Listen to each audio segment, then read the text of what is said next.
Hi there, Heather. What's killing the soldiers in Ukraine, the Russian soldiers? Yeah, a combination of different factors. We're getting data from Ukraine, but this data is very difficult to verify, though the UK's Ministry of Defence believes that it is likely to be accurate. And that data shows that 824 Russian soldiers are dying per day in February, 824. And that is significantly higher than data that was released a little earlier.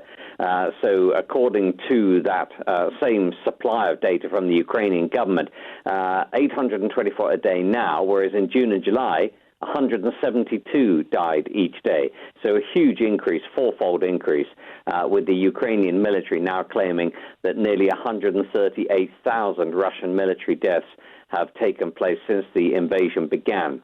Now, I mentioned the invasion beginning. That was the 24th of February, when they are anticipating now a sort of first anniversary renewal of the invasion, where they're expecting suddenly the Russian to surge forward or attempt to surge forward to commemorate the anniversary of the invasion. And so I'm afraid the situation in play is pretty entrenched, but the UK Ministry of Defence pointing out that there could be a range of factors, including a lack of trained personnel, poor coordination, and a lack of resources getting to the front line that is causing this sudden rise in Russian deaths.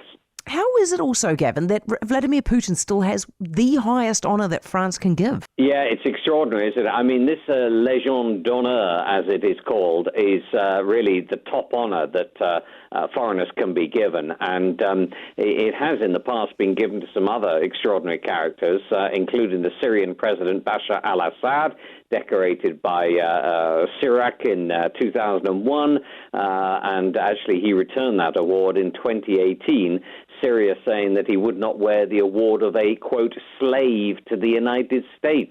And also there was another award given to the Hollywood mogul Harvey Weinstein. That's also been stripped from him.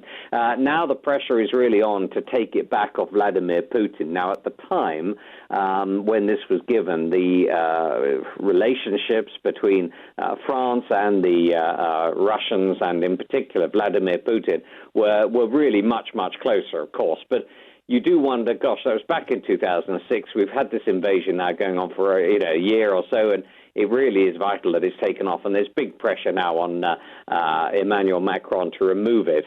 But although Emmanuel Macron has condemned the invasion, he's repeatedly spoken to Vladimir Putin by phone to try and broker a ceasefire in negotiations, and infuriated the Ukrainians when he said that it was absolutely vital Russia is not humiliated over the invasion.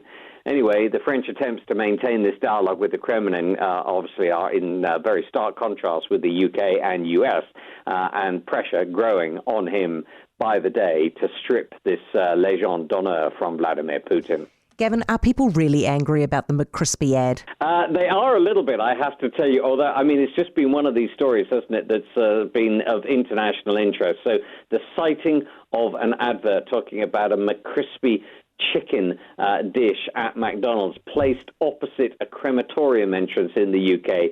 Yeah, McDonald's say they are going to take it down. And I have to say, I think some people visiting the crematorium to see their loved ones, gosh, I think it is pretty difficult. So, yeah, I don't know if it was done deliberately or done as a bit of a joke. Either way, McDonald's really apologizing massively, saying, the last thing he wanted to do was to offend anyone. Phil, you spent much of your career in the Central Intelligence Agency. You are a notorious iconoclast, disagreeing often with the thrust of the agency, and famously with George W. Bush over whether Saddam Hussein had weapons of mass destruction.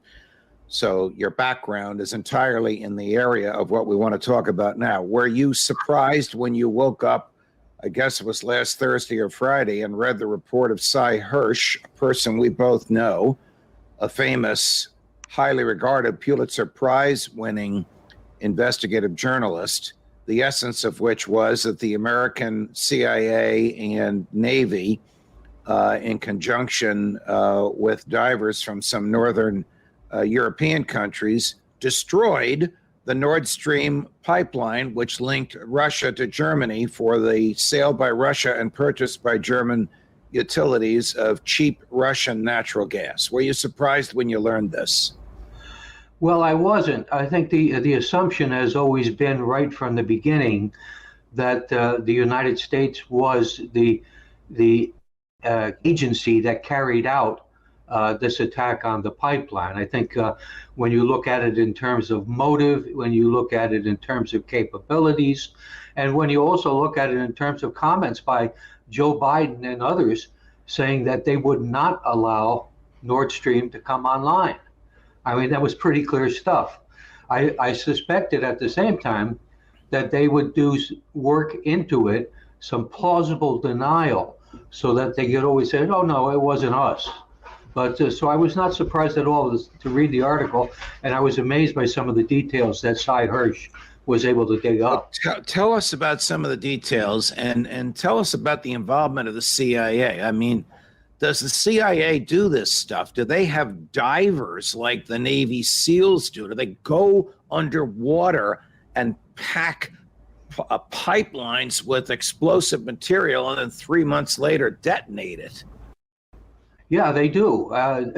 Panama City in Florida is where the Navy has a divers base, and it's basically co-located with the agency's divers.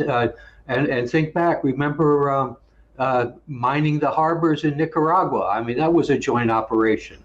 There have been plenty of operations where the CIA has used those kinds of resources. And according to Hersh, the actual plan that was used to plant the explosives on the pipelines and detonate them came from CIA. And how did they carry this out? Well, they basically carried it out by using the cover of a naval exercise in the Baltic that NATO was running. And there was a major U.S. ship, I think it was the Kearsarge, that was part of the exercise and apparently had all these supplies and the personnel that were able to do the diving and to attach the explosives, C4 explosives, to the pipes. So that's kind of how it was carried out. And there was, again, according to Hersh, cooperation with the Norwegians to use a remote detonator that could be initiated by dropping a sea buoy. And the sea buoy sent a signal that enabled them to control the demolition. What would, well, let me ask you this. Do you know of any instance where the United States government, through the CIA and the military, has attacked the assets of an ally? And not just any ally, an ally that we have several treaties with, Germany. Yeah, that's one of the interesting aspects of this, because, of course, the NATO alliance in and of itself says that any NATO member being attacked, all NATO members have to unite in the defense of that country. So I mean, did that treaty contemplate that the attack would come from another NATO member, in this case, the granddaddy of NATO members, the United States? That's the point. Clearly, the United States was involved in this attack, and one might presume that Norway was. And I have some additional sources that have suggested that Britain was very much involved in it too. So here you have NATO members attacking essentially the resources of another NATO member. Bear in mind that the pipeline is not owned by Russia. Russia has 51% of it through Gazprom, but the other 49% is owned by Germans. And so here we're attacking and destroying to the tune of at least $10 billion, if it's ever repaired, a German facility. Now, why is it that we haven't heard a peep about this from Chancellor Scholz? We haven't heard anything from the American press. We haven't heard from the left in the Congress. We haven't even heard from the libertarians in the Congress, although Senator Mike Lee of Utah said over the weekend, when pushed, if this is true, it's very troubling. We haven't heard from anybody in NATO. We haven't heard from anybody in Germany. Well, I have this theory that we may not have heard anything from Scholz because Scholz was not in the loop. He was not informed that this was going to happen and exactly how this was going to play out. to be sure, he was at a conference where Joe Biden said that we would not allow this development to take place, but he was not part of the discussion. He didn't say anything. No one asked him anything. To get this straight, and please correct me if I'm wrong, the government's objection to the pipeline is that it was producing boatloads of cash for Gazprom. Gazprom is owned largely by the Russian government. Therefore, the pipeline was putting a lot of cash into Vladimir Putin's government treasury. The other end of the pipeline was providing inexpensive natural gas for commercial enterprises and for home heating in Germany. Old Joe wanted to put pressure on the German economy to get them to cough up their share of the Ukraine war. I'm doing air quotes around the word share. And he wanted to stop the flow of cash from German utilities to Gazprom. So from Joe's perspective, it's a win-win, even though he attacked an ally and a putative enemy, an adversary with which, of course, we've never been at war. Is that a fair explanation of what the hell is going on? Yeah, there were a lot of levels, a lot of peels to this onion in terms of what they were trying to accomplish. The public face of this was that the United States did not want Western Europe to be dependent on Russian energy because that would give Russia leverage over Western Europe. So if the United States really believed in the free market, they would find some way to sell energy to Western Europe that costs less, rather than destroying, literally blowing up the relationship between Russia and Germany. That's something that Joe Stalin would have done if the situation had been reversed. Yeah, absolutely. I mean, anybody who views this as anything but an act of war and an act of terrorism is delusional. This is not the sort of thing, not the sort of way that how do we put it in Washington? The rules-based international order. Is this what it amounts to when the United States feels it has a stake in something that it wants to turn around? I mean, come on. And sure, there are a whole lot of different issues that emerge from this, but the Germans take one hell of a whack out of this. Tell me. They own 49% of the pipeline, and they were producing so much gas that they were able to sell it to the Dutch and to the French and to the Swiss. They were making money off it. Tell me about the thought processes in the CIA when an idea like this is being batted around.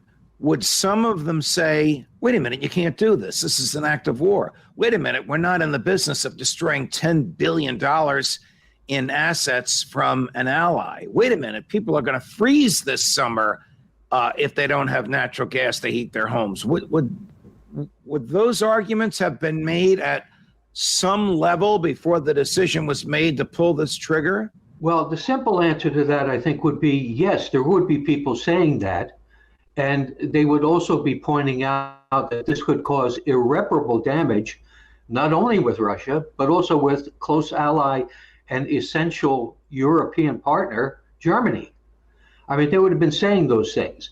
According to the piece by Hirsch, these points were raised, but they were pushed down by the White House people that were working on this commission. And they were basically told, look, the president wants this, and this is what we're going to do. I wonder if there were any Phil Giraldis involved, either in the CIA or the Naval SEAL end, who said, I'm not doing this. This is immoral, it's illegal, it's unconstitutional, it's criminal. By the way, Mr. President, it might be impeachable. Anybody say anything like that? Well, they might have said it privately.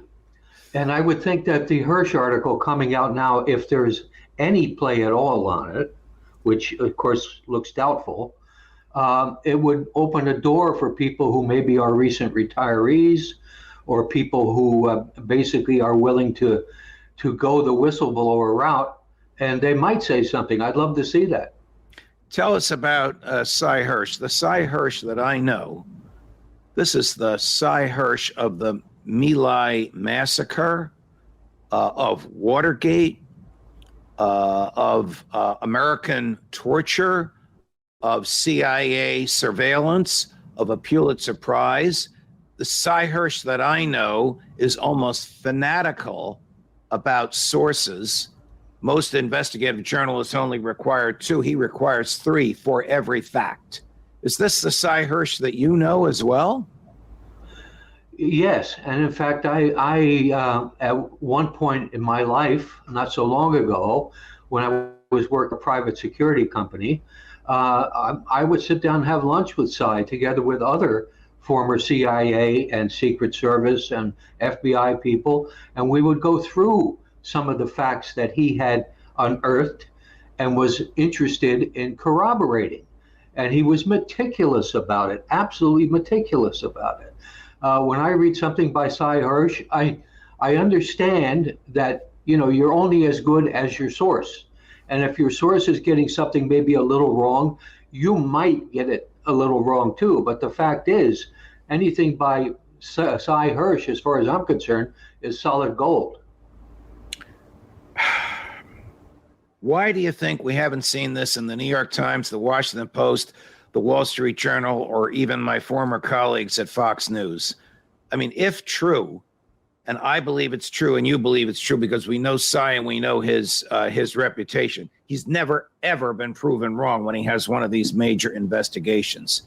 This is utterly profound and, in my legal opinion, probably impeachable, but not a peep anywhere other than on a few websites. Well, because I think these so-called mainstream media outlets are basically humiliated when a story like this comes out. They have more to gain by taking the government line because the government is a resource for them. The government leaks them information, gives them stories, that sort of thing, and doesn't make any trouble for them. So they're not interested in rocking this boat. This will require at least one major news outlet to pick up the story and run with it. But I don't see that happening in the current context. All right, switching gears slightly, about 3 or 4 hours ago, the United States State Department put out a bulletin. I guess they have a record of who's there, maybe because of visas, to Americans living in Russia, saying, "Come home." What? What is that all about? Well, this is the third time they've done that since the conflict in the Ukraine began. A lot of this is political. They're exploiting what they are describing as the Russian authorities coming down on Americans. I, for one, would not hesitate to travel to Russia right now. I don't think Americans are in danger. If you look at the couple of cases that they would be citing, the woman basketball player, the ex-Marine that's being accused of espionage, I mean, this is a tiny number compared to all the Americans that travel to Russia. And I would further, I kind of like the way the State Department phrased this, or the embassy. They said, "Do not travel to Russia due to the unpredictable consequences of the unprovoked full-scale invasion of Ukraine by Russia." So see, it's all on the Russians, and it doesn't mention the fact that the pipeline was blown up by the Americans. And it doesn't mention the fact that the United States has basically been the aggressor in terms of its support of Ukraine against Russia. So Russia has very good reasons to be suspicious of at least some traveling Americans. And if I were to follow that argument even farther, I would say, well, Mr. President Biden, what about Julian Assange? I mean, are there miscarriages of justice in the United States system? Good point. We haven't heard anything from President Putin about Cy Hirsch's report. Is it likely that President Putin knew that the United States did this long before Sy Hersh's report came out last Thursday? It is certain that he knew about it.